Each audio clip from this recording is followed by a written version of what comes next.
Hi everybody, I'm Rebecca Coles and this is Rebecca's Garden on DVD. We've put together some of the best stories that we've had over the years to bring you this collection of getting started in your garden. Hopefully it's going to help you and inspire you and you'll enjoy getting those hands dirty. And if you like this DVD, you'll like the others that we have in the collection as well, including one on roses, flowers, gardening in the summer, gardening in the fall, and look for our holiday edition. Hope you enjoy the show, and until next time, keep those hands dirty.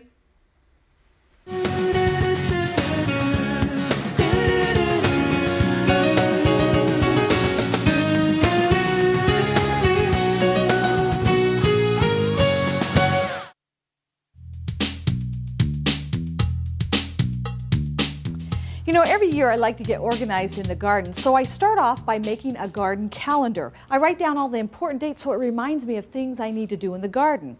Now, the first thing you need to do is write down the most important dates, your first and last frost. And of course, this will vary depending on where you live. For me, the last frost is usually around May 10th and the first frost around October 13th. Now, everything you do in the garden is based on these dates. For example, you can plant your cool season vegetables and flowers 3 weeks prior to your last frost, whereas your warm season vegetables and flowers can be planted 2 weeks after your last frost. So once you get those dates in, then you can go month by month and just fill in the gaps. January and February, I remind myself to order seeds and summer bulbs, start my seeds indoors, clean and sharpen my tools. And don't forget, February 26th, my birthday. March, April, and May, there's plenty of reminders like amending the soil, divide perennials, and of course plant. And in the good old summertime, can't forget to deadhead, sharpen the mower blade, and don't forget to control those aphids with insecticidal soap. Now in September, I have to remember to fertilize the lawn and dig up the summer bulbs. Write that down. And speaking of bulbs, in the fall, don't forget to plant your tulips, save your leaves for mulching, and make sure you clean up your garden before winter arrives. Now, once you've filled in the dates, use the calendar as a journal. Write down things that go on in the garden on a daily basis. That way, next year, you'll be ahead of the game.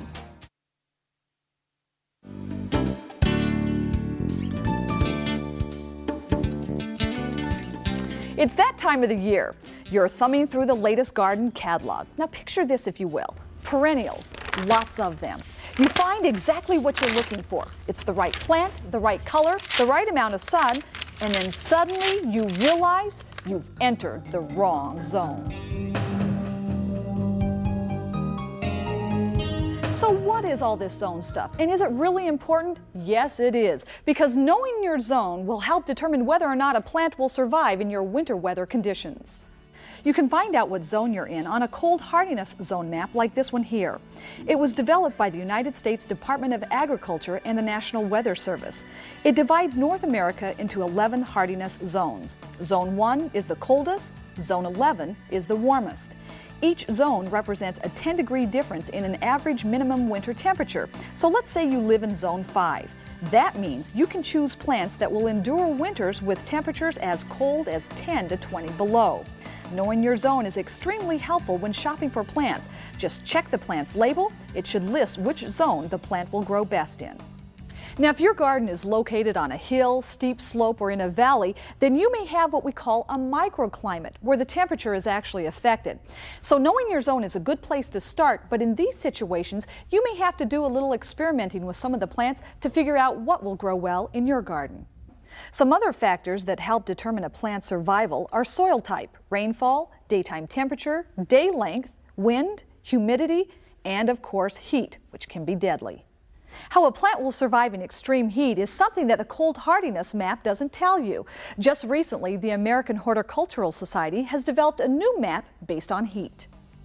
The plant heat zone map is divided into 12 zones according to the number of days when temperatures typically rise above 86 degrees. That's the point at which many plants suffer. This map is especially useful for gardeners in the warm southern and western climates. But for all gardeners, using both the ratings from this map and the cold hardiness zone map make it possible to choose plants that thrive, not merely survive. Because the heat tolerance zone map is so new, it's just now starting to show up on some of the plant labels. It may take a few years before it actually takes off. So remember, before you buy any plants, you must know your zone. Most garden books and nurseries will have maps to help you out. So entering the plant zone will be easier than you ever thought. If you've ever been shopping for gardening tools, you know there's a lot out there, all with claims that you must have them. Today I'm going to show you how to get started with just the basics. Every gardener needs a good shovel and a good rake. The first thing you want to look at are the handles. Keep this tip in mind. The longer the handle, the less stressful it's going to be on your back. Now the hardware is very important. This one has an open shank. The more open the shank is, the more likely that water and mud can get to the wood and cause rotting. The blade should be thick. Look at the footstep. This one is curved. That's going to be harder on the foot. Go for ones that have a 90-degree angle. Look for the same criteria on the hardware of the rake, but also look for one that has a flat back. This way, not only can we use the rake as a weeder, cultivator, and aerator, we can turn it over and level out the soil in the garden. Another great basic garden tool is the trowel. They come in all shapes and sizes, but to start with, go with a wider blade, and you gotta buy stainless steel. They won't rust, bend, or break. Now this one has a wooden handle. That means more maintenance in the fall, but you can also buy plastic and cushion handles as well. Another must-have are pruning shears. I prefer the bypass pruning shears, just like kitchen scissors. This won't crush the plant, plus you can have the blade sharpened as well. Definitely worth the money. So there you have it. These are the basics to get you started. And then you may want to start adding to your collection. You may want to add something like this gadget here. Do we need a license for this?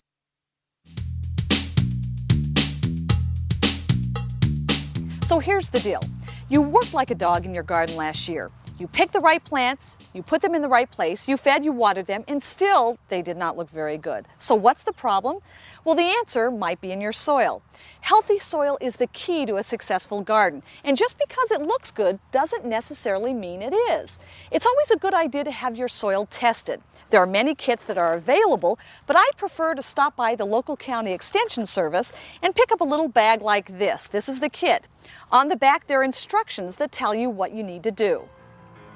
Basically, they tell you to grab a small sample of soil from 5 different locations in your garden. Then just mix the samples together and then we'll fill up the bag.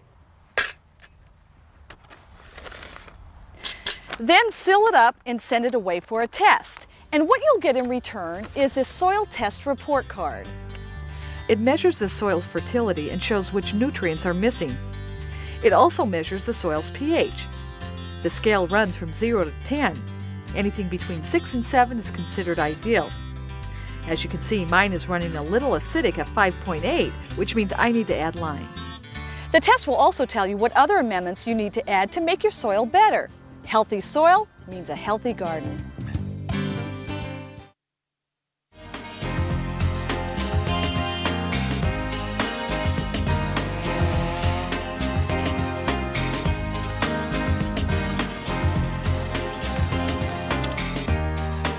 I think if people knew just how easy it was to plant and grow a vegetable garden, more people would be doing it. Plus, once you sink your teeth into something homegrown, you'll know why it's worth any effort that you put into it. The first thing you need to do is pick out your location. Vegetables love sunshine, at least 6 hours a day. They like well-amended soil, and they like well-drained soil.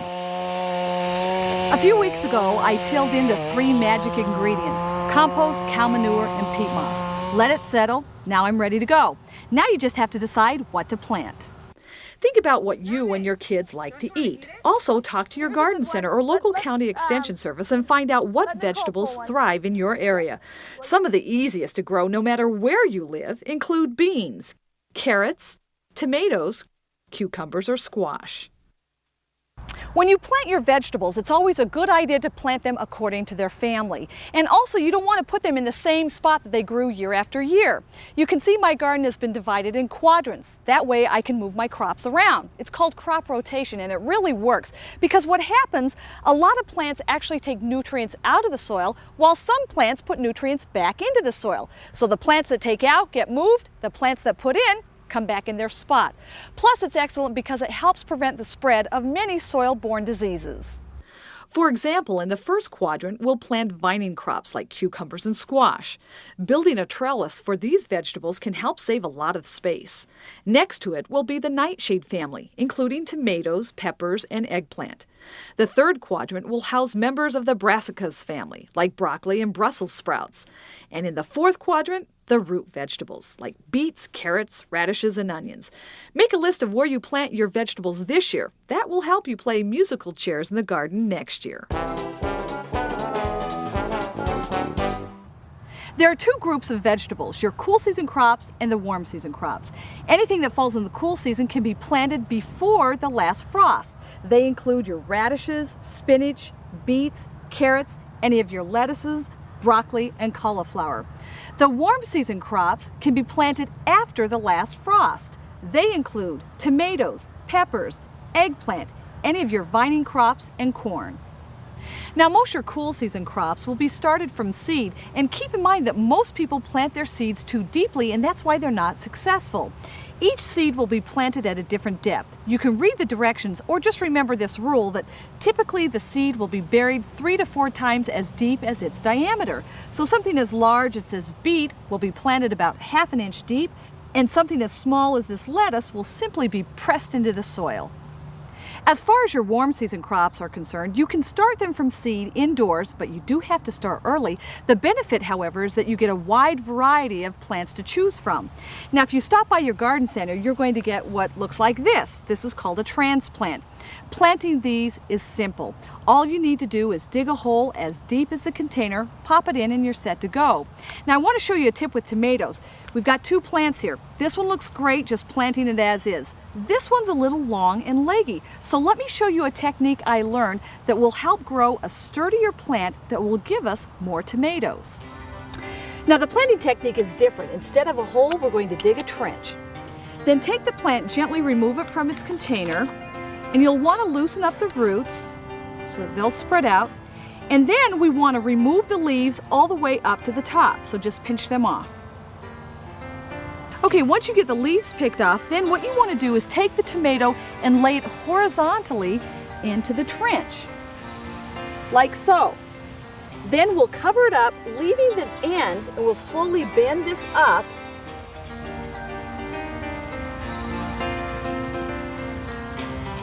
Place a stake on the back side of it to help support it. And that's all there is to it. Now just sit back and wait a couple of months and you'll be tasting tons of tomatoes. Now keep in mind, with all young transplants come the invaders like cutworm. This is a garden pest that can wrap around young stems and saw them down. To prevent this, cut out a tuna can, put it over the top of the plant, and sink it down at about 1 inch deep. Or you can use nails, carefully place them around the stem. It's a great cutworm barrier.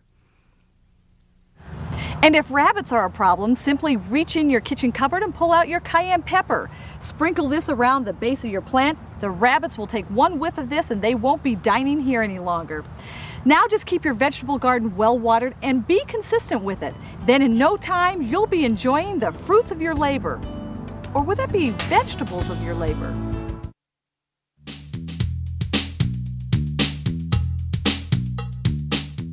Who doesn't want a beautiful garden bursting with blooms? Well, it's pretty easy. Just keep the plants healthy and you need to keep them fed.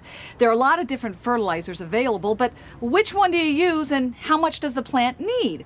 Well, what you need to do is divide your plants into 2 different categories. You have your annuals and your perennials. That's important to know because each of them have different nutritional needs.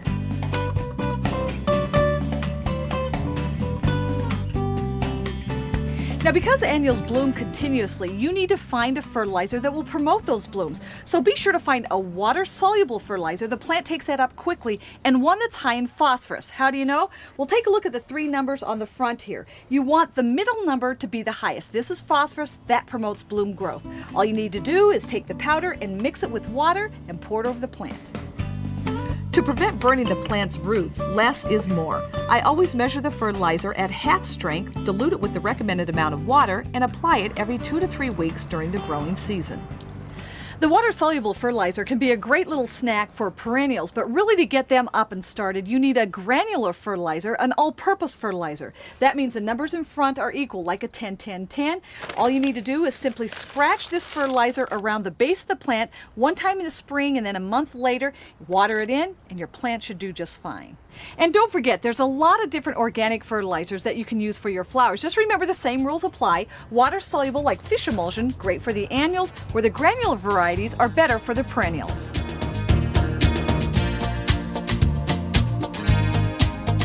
When spring arrives, everything is in bloom at the garden center. People are buzzing around, loaded with questions. They're trying to pick the perfect plant. Should they use this pot or that pot? Should they seed or should they sod? A lot of questions out there. So we thought this would be a great opportunity to give you some shopping secrets to keep you ahead of the game.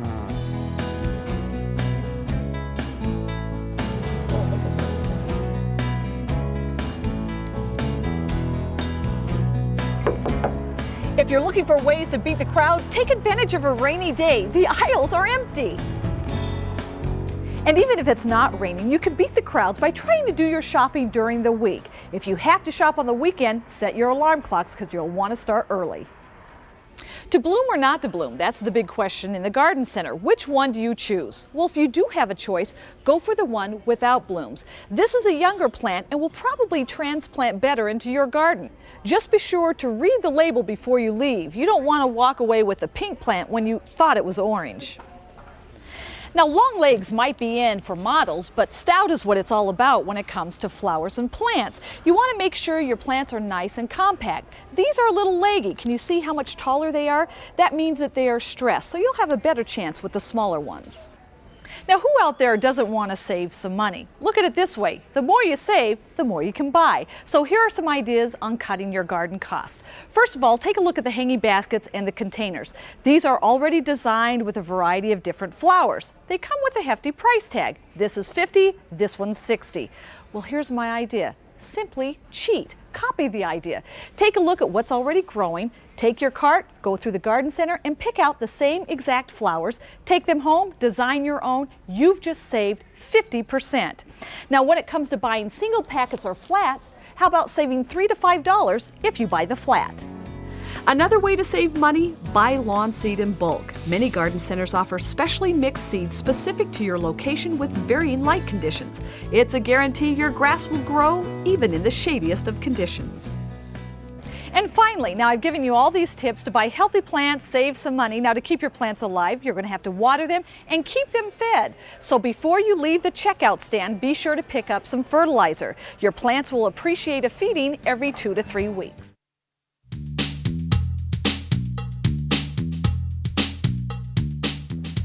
Oh man, it's starting to get cold, and if you're like me, you're probably in denial with winter setting in, especially here in Minnesota.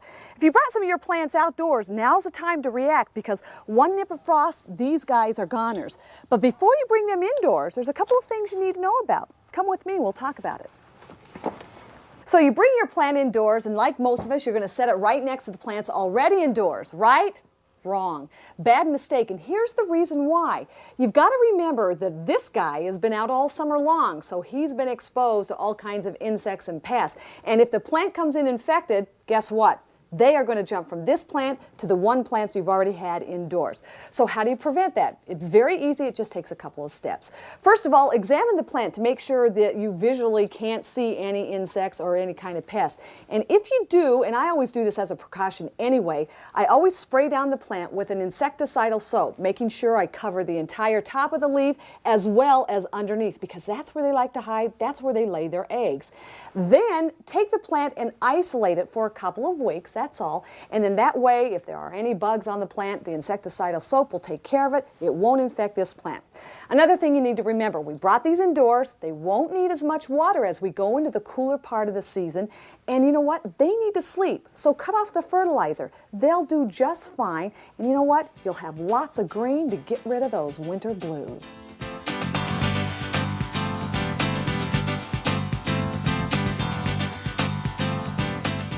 Well, as you can imagine, I spend a lot of my free time in the garden centers. In fact, so much of it that people come up and ask me questions. So I got to thinking, the garden centers are a gold mine of information that a lot of people don't know about. Don't be intimidated. I know you got a lot of questions. Well, today, Rebecca's Have No Fear Guide to the Garden Center is here. I'll give you some tips on shopping, and I'll show you how to get the answers to those weird questions you need to know. When it comes to buying vegetables, remember, bigger is not always better. In fact, take a look at these plants. Which one are you going to buy? A lot of people are going to go with the ones with the pepper to get a head start. Wrong. This was actually a stress plant. In fact, this one has grown out of its container, so this one will not do as well as this one if you plant them at the same time. Keep that in mind. The same rule applies to tomato plants. Go for the small, compact variety, nice and stocky. This one will do fine. And if it's slightly yellowed, don't worry about it. A shot of nitrogen, this one will take off beautifully. When it comes to buying trees and shrubs, use some common sense. If they don't look good, don't buy them because they're probably not. Here's a tip for trees. You want to make sure that the trunk is very nice and straight. Stay away from anything that has any deep scars or nicks. And look at the branches. Make sure they're balanced all the way around the tree. Now, if you look at this trunk, you may say, this looks damaged, when in fact, this is the way the trunk is supposed to be. It's exfoliating bark. But if you're not sure, ask somebody at the garden center. Now here's a plant you probably want to stay away from. This tree has a lot of spots in the leaves, so why spend money and take the risk on this tree when we can have a healthy one? So remember, common sense, that's the key. If it doesn't look good, don't buy it. The same rule applies to houseplants. Let's check those out. So knowing that, which one of these plants do you choose? Obviously, this one is a dying one. But you know, as a kid, this is a funny story. I used to go in the garden center. They used to have an intensive room. And for about a quarter, I could buy plants like this when the leaves were actually falling off. It'd be a big goal of mine to take it home and try to bring it back to life. Obviously, a lot of them didn't make it, but some did. It took a long time to finally bring them back to life. And I'm sure you don't have time to do that, so why waste your time on something like this? Now, when you look for a healthy plant, it's real simple. Of course, it's got to look good on top, but take a peek at the roots. They should be nice, creamy white in color, very full. Now this one you can see is a little pot bound. The roots are going around the bottom. That's an indication that this one will need to be potted up in a bigger pot eventually in order to make it nice and healthy. But this is a really nice plant. When you get it home, I know you're going to want to feed this and fertilize it, but don't. This has a time-release fertilizer in it, and that's the case in most garden center plants. So wait about 3 months before you fertilize. And the one thing, don't overwater. Too many people overwater, the plant dies. Most plants prefer to be on the drier side. If you're not sure, make sure you check with the people at the garden center. Where's the information? Information, information. Information. Who's got the information? Where's the information? Oh, just the person I'm looking Rebecca. for. How are you? I'm really good, thanks. I have tons of questions. Hopefully I have tons of answers for you. Well, I can see you are literally armed with books, resources, all kinds of pamphlets and handouts. If I don't have the answer personally, I have several places where I can consult. We have horticulturists on staff. We have all of these books available for all of us to help out our customers. So what's the weirdest question somebody's asked you? Well, I think it was the time the gal came in with her little tomato tag, and on the picture it showed red tomatoes, and she was quite concerned that something was wrong because all of hers were green. Oh, good. Then I don't feel so bad. Because see, I've got this plant. I mean, I'm supposed to know all this, but I was kind of embarrassed to bring this in. It has these black spots. Is this black spot? Actually, that's exactly what it's called. It's black spot. And we're going to need a garden fungicide to get it taken care of. You have to remove all of these leaves that are affected. Make sure you don't leave them on the soil. Make sure you don't put them in your mulch pile. We'll get our garden fungicide and spray it from the bottom of the plant. Okay. Because that's where the moisture hits the soil, bounces back up, and that's where you get your You fungus really from. know your stuff, don't you? Well, I know this particular thing, but I don't know all the answers, but like I said, we have care sheets available. We have books. Now, is this a big thing sweeping the country? You know, I think it is. Everyone's getting back to nature now. A lot of people want to grow their own fruits, vegetables, because they feel it's a little healthier. And this is all free. And this is all free. So think of that. When you go to the garden centers, don't be intimidated. If you have the questions, come in loaded with the questions. You do your shopping, you get your plants, your tools, supplies. Why not get those questions answered? And you know what? If you have some diseased plants like this, bring them in a bag. People like Lynn will be glad to help you out. Then you can go home and keep that green craze going. Now here's a tip if you want color and blooms all summer long. Annuals can't be beat. I'm going to show you 5 very easy annuals to grow that don't require a lot of attention. Now for sunny locations, one of my favorite annuals is alyssum. This is called sweet alyssum. It's white and it smells so nice and sweet. This will grow about 4 inches high and it will spread into nice soft mounds. It's excellent for borders, window boxes, or containers. Now, if you think you can't grow flowers, marigolds will prove you wrong. They are truly one of the easiest annuals to grow. They come in a wide variety of sizes from 6 to 36 inches, colors usually yellow and orange. Now, if you want to encourage more blooms, make sure you pinch off their heads after you plant them, and they do like sunny spots.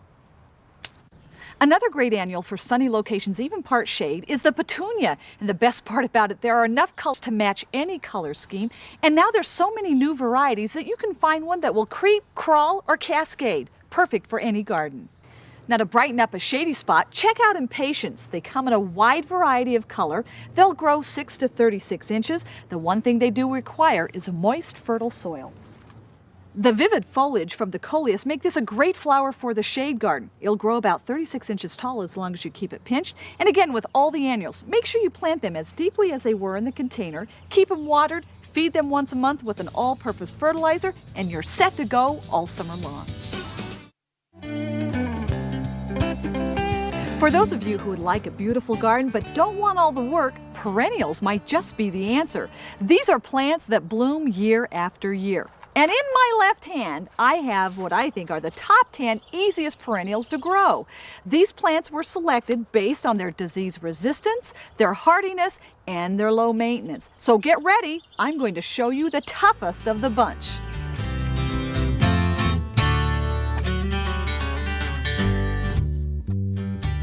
The first perennial that won't let you down is the old-fashioned iris. I'm sure most of you had grandparents who had these growing in their backyard, and not much has changed since then. All the flowers basically look alike, and they come in a wide array of color. Some are bearded, some are not. The blooming period is about 2 weeks in the spring, but not to worry because the lance-shaped foliage is excellent filler for the garden all summer long. Now, planting your iris is different than planting most perennials. It's very important that this fleshy bulb here, called the rhizome, is slightly above the soil surface. So dig your hole, hold the plant, bring in the soil. You may have to toggle the plant back and forth, making sure that the tip of the rhizome is exposed. The peony is another classic late spring blooming perennial with large masses of petals in shades of pink, white, and red. This is a perfect perennial for the cutting garden. They grow best in full sun with well-drained soil and may take a couple of years to get good blooms. One of America's most popular perennials for the shade garden is the hosta. These are nearly impossible to kill. They come in a wide variety of color, shape, size, and texture. Some are a couple of inches tall, while others can grow upwards of 3 feet. They're excellent for borders and lining pathways, and here's a good tip. If the leaves are blue-green, that means they won't be able to tolerate as much sunshine. However, if they're yellow-green in color, they can take on more sun. Astilbe is another perennial made for the shade. The flowers are soft, feathery plumes in colors of white, pinks, and reds. They bloom in mid to late summer. The same rules apply when planting astilbe as with other perennials in containers. First of all, they all need well-drained soil. And because once we plant these, we don't want to disturb their root system, it's important to enrich the soil before you get started. Of course, using the 3 magic ingredients. That's peat moss, cow manure, and compost. Once you've done that, dig your hole and gently remove the flower from its container. It's important to try to tease apart. That may mean tearing the root system at the bottom. That's going to allow the roots to spread. Drop it in the hole, making sure you plant it as deeply as it was in the container. Cover it up. Keep it watered and fertilized about once a month and you should be set. Now, the best time to plant your perennials is in the spring, but if you keep your eyes open, in the fall you can get some great bargains and they'll transplant just as well. The 5th perennial on my list is Monarda, also called bee balm. The bees love buzzing around the pom-pom-like flowers which bloom in the summer through early fall. This is a great plant for sun or part shade, and it's deer resistant.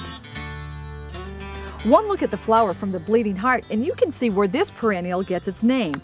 Bleeding hearts are an excellent candidate for the shaded garden or even a little bit of sunshine. The flowers line up on a single stem which gracefully arch over the foliage. Now, typically it blooms in the spring, but if you get the fernleaf variety, you can get blooms all summer long. The flowers are pink, white, and red, and this plant will grow to the height of about 1 to 3 feet. Daylilies are one of the hardiest perennials you can grow. They have large trumpet-shaped blooms that come in many colors. They bloom all summer long, but each flower only lasts one day. This is a great perennial for hot, dry conditions. Now, one of my favorite perennials is the delphinium, and although these don't look like much now, when they bloom early summer, the stately, tall spikes of color, typically in bloom, look fabulous.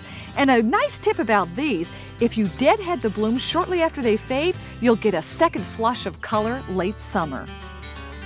Yarrow and purple coneflower are my last two perennial picks. Both are excellent for hot, dry, and poor soil conditions. So there you have it, my top 10 easy-to-grow perennials. Now, one thing to keep in mind, you're not going to see some quick results. In fact, the first year, perennials sleep. The second year, they creep. And the third year, they leap with color. So be patient. Usually by mid to late summer, the garden is in full bloom. Hopefully you've had enough sunshine and rain to keep it looking great. But as you know, summer can take its toll on a garden, sometimes making it look tired and ragged. Well, not to worry, because I've got some great tips that will help keep your flower garden beautiful.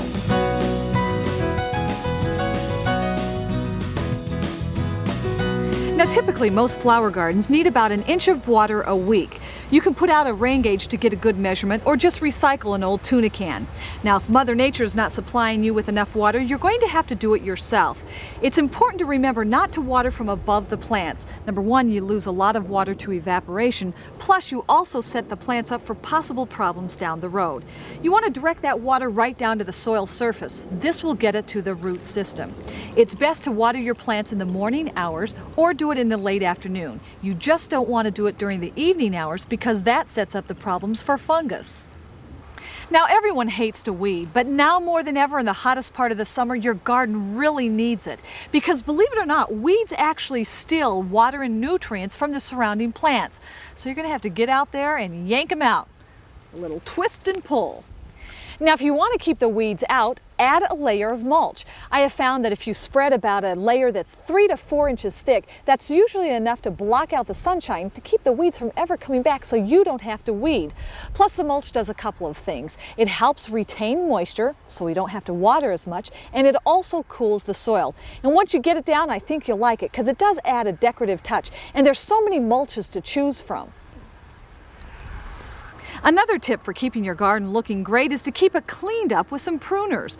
Now, your perennials, typically these are flowers that bloom only once during the growing season. So as the flowers start dying back, go ahead and pull them off. But something like these daylilies that bloom in clusters, wait until the entire cluster is done blooming, and then you can cut the entire stem and enjoy the foliage.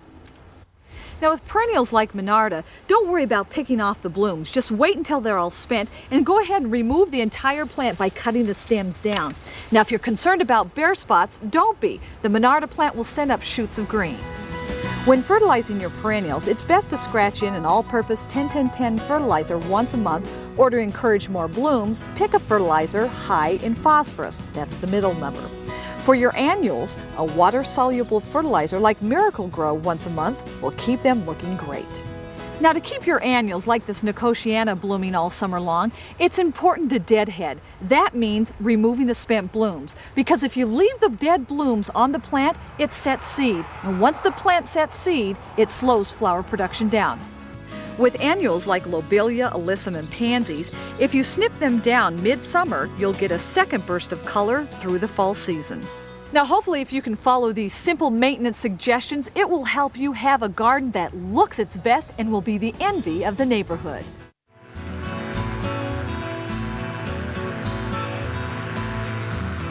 Have you ever noticed that when spring arrives and the temperatures warm up, suddenly neighbors you haven't seen all winter long come rushing out of their homes almost as if the gates are open?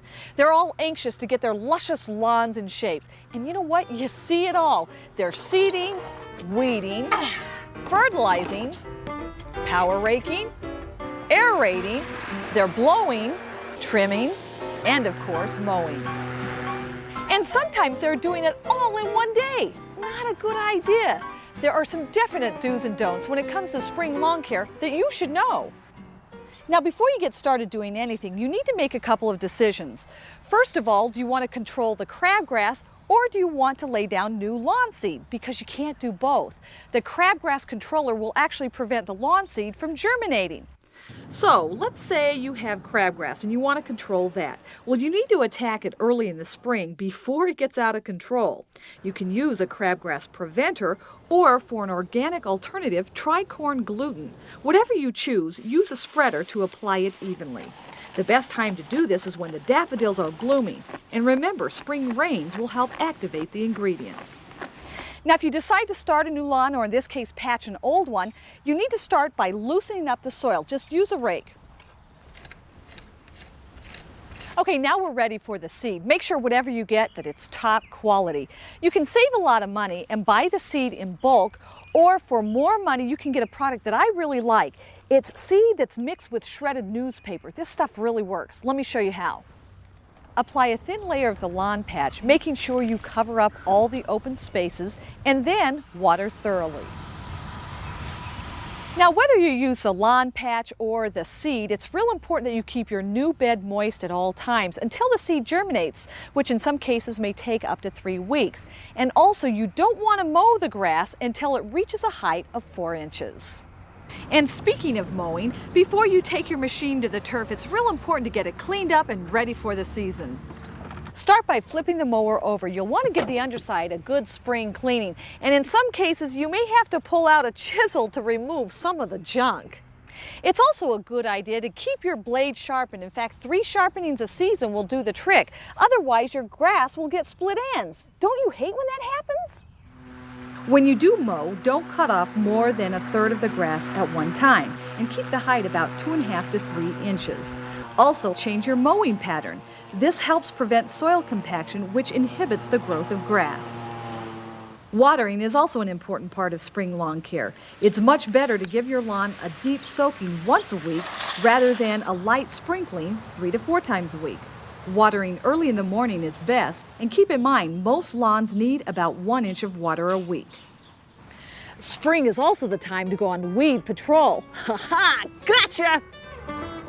Now, since I don't like to use herbicides, I try to find tools that might help get to the root of the problem, and I have found the Weed Hound always does the trick. The biggest mistake people make with their grass is that they fertilize it to death, literally. The best time to feed your lawn is with 2 applications in the fall. The only reason you would fertilize in the spring is if you miss the fall application. And don't worry if you think your lawn's not getting fed enough, because every time you mow your grass, if you leave the clippings on, you're giving it free nitrogen. And that's the best organic fertilizer you can get.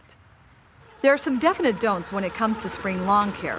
Don't aerate. It can damage the soil because the soil is just too moist in the spring. Plus, aeration opens up areas for weed seeds to germinate. And forget about power raking or dethatching. This is just too hard on the new sensitive spring roots.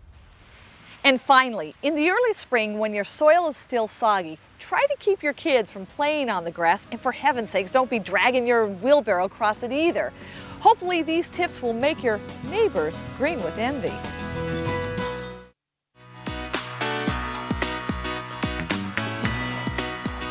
Well, today we're at Home Depot. We've got a great project lined up. In fact, we're going to teach you how to build a very simple window box, and the best part, it will cost around $30. And it sounds like class begins right now. Rebecca Coles to lumber. I'm right here. Well, we're very lucky. Phil Shores, who's a wood craftsman, has been teaching woodworking for many, many years. He also works here at Home Depot. He's going to help us pick out the supplies for our window box. Of course, the first most important element is the wood. And I know a lot of different choices. We have oak, pine, cherry, mahogany. Which one do we need for the window box? All right, what you want to choose is cedar because it's an exterior wood. It's been used for shingles, siding for many, many years, and it's very weatherable. Now, for this box, how much wood would we need? All right, for the particular box that you're thinking about, we will need about 12 feet of a 1x10 because that's about the size of the plants that you wanted to use. Okay. Because that is an element in considering how big to make the box, is what kind of plants you're going to put in it. And your plant choice tells us this. All right, so we'll start with this. Now, is this the only wood we need? We will need one 1x2 for a little bit of trim. There are 2 other items you need for this project: screws that are weather coated and a couple of brackets. Now this is the window box that we're going to end up with. We applied it to this nice little window, which isn't a real thing, but you did a good job putting this up for us so we could get the whole effect out of it. Now tell me some of the things that we have to consider before we even get started cutting the wood. I see you've measured this. Is there any rule of thumb that you like to follow? Well, rule of thumb that I like to follow, Rebecca, is I like to measure the width of the window and then add about 3 inches On each side? On each side, and then Okay. balance it so that it doesn't look out of place. Right. Because you want it to have nice aesthetic value. Right. Too much, it would look like a big mustache. Too small, Charlie Chaplin might like it. Great. And the brackets underneath, that's for support. Support. Okay. And it can be done either way. You can either attach it straight to the structure, or if you like a little extra decor, Yeah, the well, bracketing that's works very nice. Okay, so here's something you're not going to believe. Tell us how long it took you to make this. Less than 30 minutes. Can I do it in 30 minutes? We'll try. Start the watch. Let's go. Okay. To begin, we cut 3 36-inch pieces from our 1x10, which will make up the bottom, the front, and the back of the box. Then with the leftover wood, we measured and cut the 2 end pieces. Once those were cut, we took the 1x2 piece of wood and measured the trim for the box. 1 for the front and 2 for the sides. Okay, so we've got the pieces cut, only 8 pieces, so it's been very simple so far, but now we got to put it together. All right, let's get rid of the small pieces and we'll put the box together now. Okay, All right, let's set these up. We'll put the decorative side out, which is the rough side. which is the rough. All right, so that we make sure that this is going to fit. Now, I got a little cheater here. Ooh, I like that. These clamps should help hold the wood together. Then using a hammer, we tap the pieces into place. What we'll do now is we will pre-drill our holes for the screws because cedar splinters easily and you don't want to crack anything. Okay. So we pick out a drill bit that will act as a pilot Okay, same for us. size. Same size. All right, how many Okay. screws? Well, we'll start out and we'll think about 3. With the holes pre-drilled, we were ready for the real thing. Phil offered a couple of good pointers for this step. Drill the screws until they're flush with the wood and space them out across the ends and the length of the box. All right, next important stage here is to put water drain holes. And we'll course. use a spade bit, which works. Okay. And you know what? Since you like to drill, you can put these anywhere. Oh, great. We drilled 3 holes in our window box to offer plenty of good drainage. Next, it was time for the trim. Now the key here is keeping each piece flush with the inside edge of the box. Then we just drilled the trim in place using the same method as before. Okay, last step, installing the brackets. And because this is going on the outside, we really aren't too concerned about where we're going to put them. So we just put them so it's going to give us the most strength. In this case, let's just set these at 5, like so.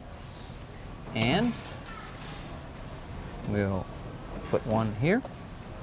With both brackets attached, the only thing left was to hang our box below the window. Okay. All right, we'll kind of size this up for location. We'll see if we've got it kind of where we'd like it. There we go. Now it's just a matter of putting in our screws. Okay, we're done. So we'll put some paint or stain on this. It'll last a lifetime. Looks, oh, stop the clock. How'd we do? 16 minutes. 16 minutes. Way Awesome to go. job. A Way to great go. project, easy to do, a box that will grow on you.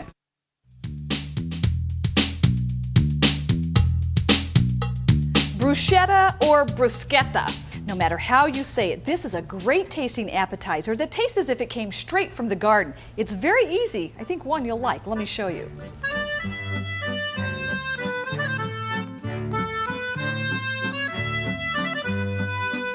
Now I should start out by telling you that with this recipe, there are no measurements. You just mix and taste as you go, which is a great way to do a recipe.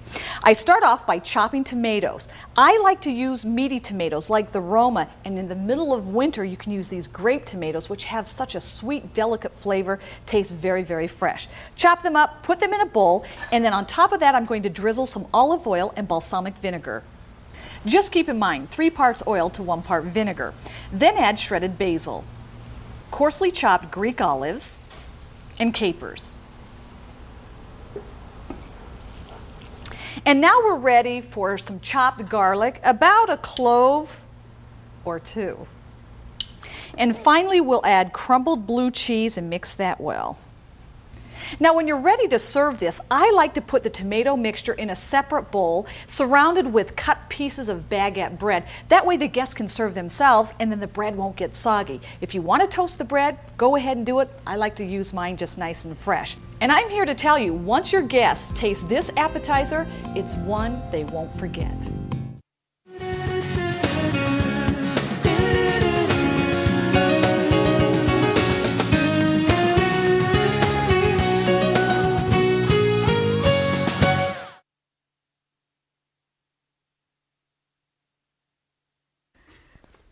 Whew, that was a lot of information. Hope you got all that down, and I want to see those hands. Well, like I said, if you've enjoyed this DVD, be sure to look for the others. I'm Rebecca Coles. Until next time, keep those little hands dirty.